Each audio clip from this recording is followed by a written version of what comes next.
So the basic conga sounds.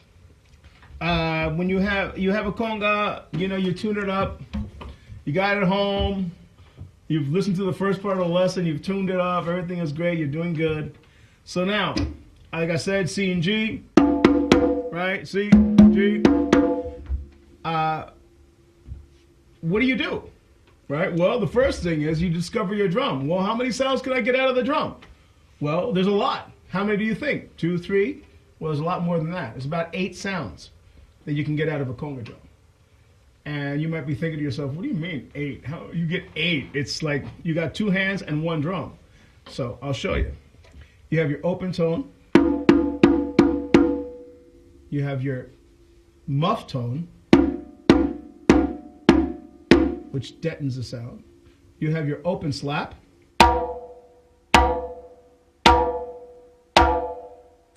You have your closed slap. How many we at? 4. You got your bass tones.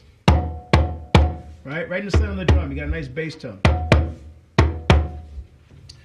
And then you have your heel tip, is what you use, is what I call the conga player's hi-hat, right? It's heel and tip.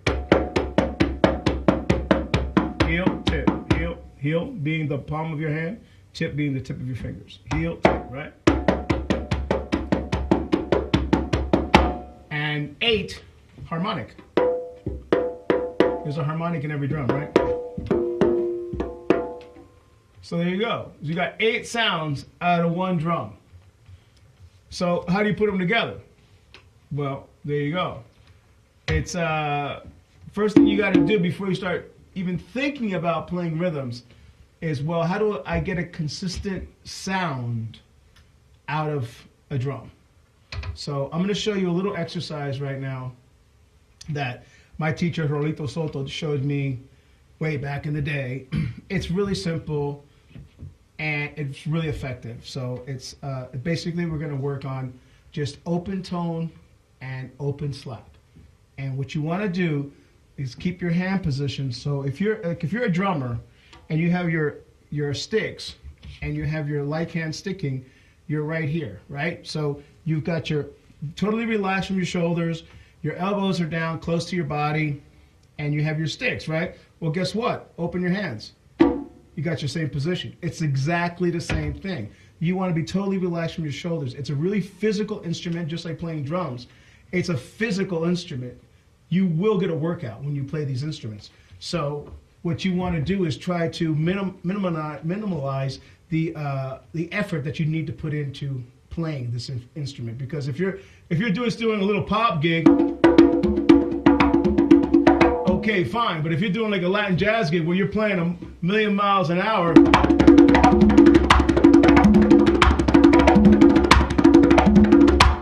you better have some technique because your butt's going to be in trouble after about the first 30 seconds. So, and that's the whole thing. So we start here. Totally relax from your shoulders down. And you also drum placement. If you notice, the tumbadora is just flat on the ground here to my right. I'm right-handed, so if you're left-handed, whatever that strong hand is, that tumba will be on that side. So if I was left-handed, this tumba will be here on my left side. I'm right-handed, so it's to my right. And then I have the conga between my legs. I'm not hugging it like this. Can you get this shot? Are you cool there? Right? It's not this.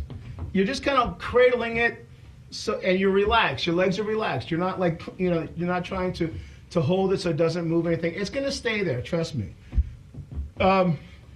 You're on a little bit of an angle going towards the tumba. So I would say, I don't know, 10 degrees or so. It's just a little bit of an angle. And what this does, it's kind of like the technique if any of you guys were marching drummers. Now, I came from the marching drum days. It wasn't the drum and bugle corps stuff, and my music teacher, who was a drummer, taught me how to play traditional grip. And the whole reason that we have traditional grip is it came from the marching drummers, because the drum was on a slant. So the traditional grip gave you a better way to play that drum because of it being like that. Well, it's the same thing because this hand's up here and you're using mainly your heel tip. It's giving you a little bit easier way to play the drum. So that's why it's on a little bit of an angle there. Now, when you're playing 3 drums, if I had 3 drums here, this drum would not be at an angle going here. This drum would be at an angle going down, center down, and I'll be here. This way I have easy access to my left and easy access to my right. We'll get to multiple drum playing on another lesson. So anyway, it's off a little bit angled to my right. And so here we go. Let's forget about the tumbalura right now. Let's just concentrate on the conga. So the very first thing you want to do is get a sound. So you got your drums tuned up. You got a little bit of an angle at the bottom. And that's going to let the sound breathe. It's going to let the sound travel when it comes out, right? Because if you just kept it down on the floor, it'll sound like that. And if you open it up, it really opens up the sound a lot. Okay, so here we go. Right hand lead, and we're going to go for open tones. Open tones, you're going to use, I would say, half of your hand from your this meaty part of your palm forward. So we're not using the back part of your hand, just this part, the meaty part of your palm. And that part will land right on the rim. And your thumb, just as if you were playing the drumstick, your thumb is positioned exactly the same. If I had a stick, I'd show you. Very like perpendicular to the stick. It's not sticking out like this.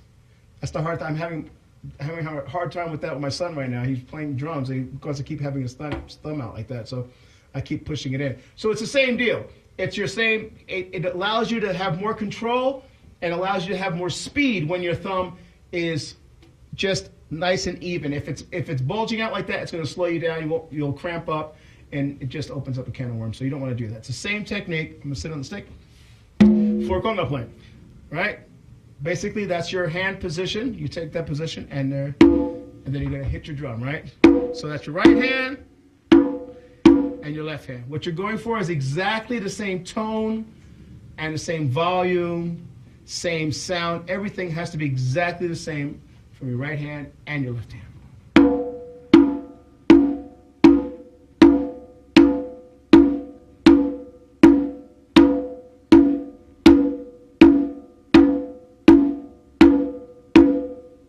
Open tones. Very simple, right?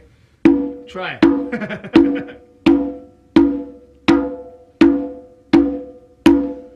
So once you get your open tones, you're great. Now the hardest sound to get, I think, out of the conga, which is your slap. So anyway, so when I'm hitting the open tone, you're noticing that I'm not doing this. My hand's not bouncing off the drum so that the sound can continue to ring. I'm just resting my hand on the side, on the rim of the drum. I'm not just hitting it and letting it fall. So my fingers are not, they will hit the skin, but then I will almost rock my hand back, if you will, just very slightly, very minimally, and just to get my fingers off the skin so that sound can carry. If I didn't do that, what would happen is you'd get this sound. Instead of the nice open tone, it would be a muff. So that's what you're not looking for at this point. We'll get to that later. We want the open tone.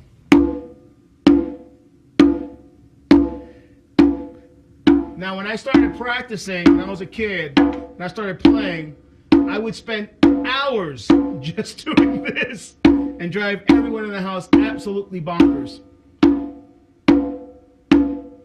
Which is a good time to thank my parents for never telling me to shut up. Thanks.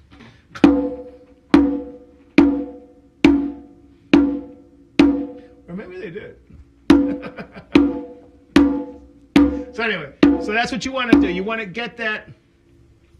You want to get the meaty part of your palm right on the edge of that rim, and that's you're going to rest it right there when you hit it. Now, these synthetic heads come pulled. When I mean there's a pretty big lip here, so you can actually rest your palm down further, and that's why I guess they call this like a comfort rim or an easy play hoop. And every company has their own name for these types of rims. It just makes it a little bit more comfortable. So when you're hitting the drum, you're not getting a piece of metal sticking you in your palm, right, in the heel of your hand. So that's it. It's right there. You're not doing this. So this is not involved. It's totally flat right there. So flat hand, come flat down and go for a nice open tone.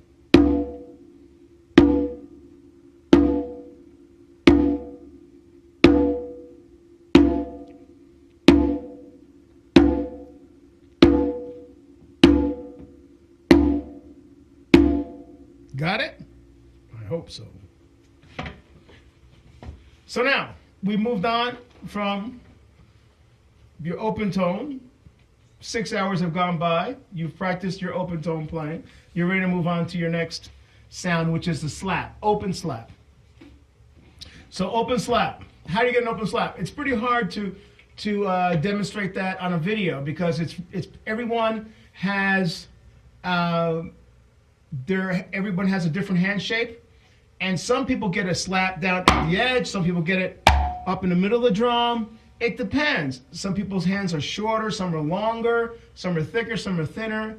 It doesn't matter. You can get a slap out of a drum. One of the most amazing and incredible and innovative conga players in the world, Giovanni Hidalgo, has pretty short hands and has the biggest sound I've ever heard out of a conga drum. Pretty sound, clear, just beautiful sound. And how does he get it? It's technique. He studied it. He found where his hand felt comfortable on the drum. So you're going to have to do a little practicing on getting a slap. But I can give you a little bit of help. I'll give you a little help here. If you were to take your left hand, or the hand you're not going to be slapping with at this point, your weak hand, and put your index finger, the edge of your index finger, on the edge of the rim, just like so. And then you keep all your fingers together on your left hand, nicely close together. And you take your right hand, and you're going to take your index finger and place it right over your pinky nail on your left hand, so that the tip of your index finger is actually touching the skin. So I don't know if you can get this shot. Do you got this? Come on in here. Get close. I took a shower this morning, really. Come on. Come on. So you got your index finger right on the rim. You can see it right there. You want to keep these 4 fingers as tight as possible. You take your right hand, place it right over your right index finger, right over your left pinky, and remove your left hand. What you got left is an opening right there, like so. There's a little opening there. It looks like a little cup. And you take your left hand, place it on the head, adding a little bit of pressure, and good luck. That's your slap.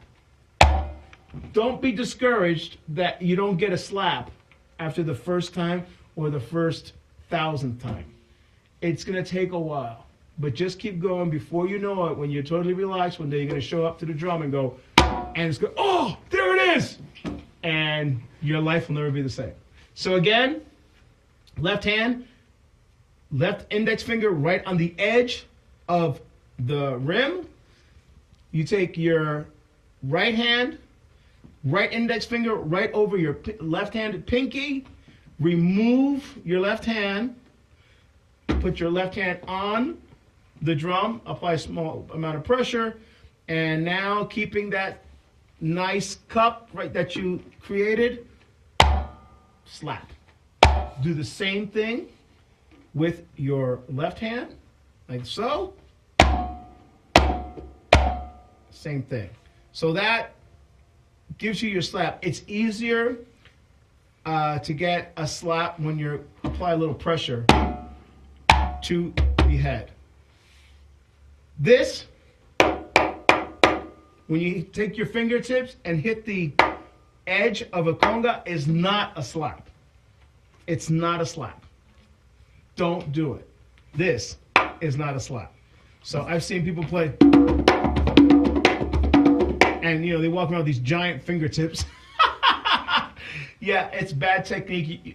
Remember, there's tons of little bones inside your hands that can break very easily.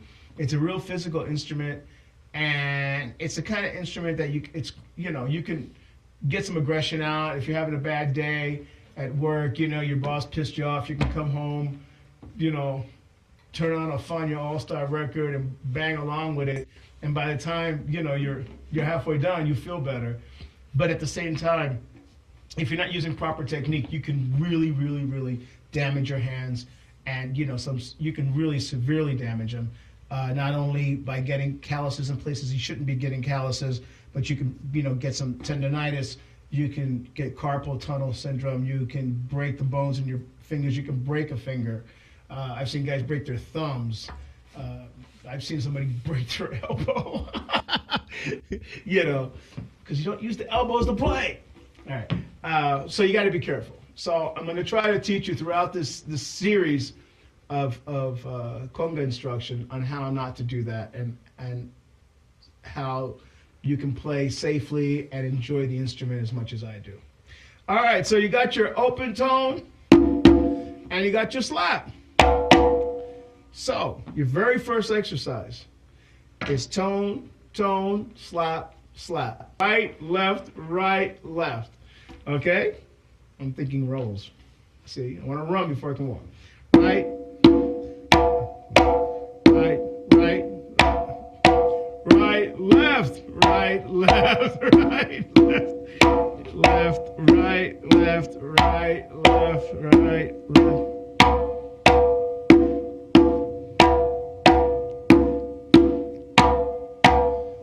Basically it. Invest in a metronome. Get yourself a metronome. If some of you have smartphones, you can get an app. They have apps now with metronomes. That's what I have. I always got a Dr. Beat at the house for the studio, and I've got all kinds of stuff. But I carry one around with me all the time when I'm rehearsing my bands and stuff, just to make sure tempos are right and things. It's just easier. It's more convenient. But get yourself a metronome, and always start at a really slow tempo, around 60 or so. And just play quarter notes. 1, 2, 3, 4. 1, 2, 3, 4. 1, 2, 3, 4. 1, 2, 3, 4. After about good 2-3 minutes of playing at that tempo, speed it up a little bit. Take it to about 70 or so.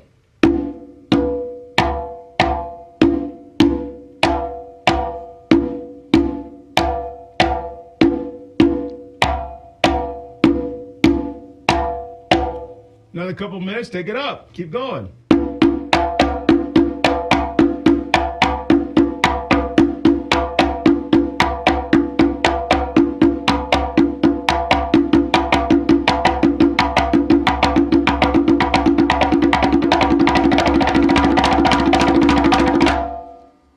Now you got your first lick.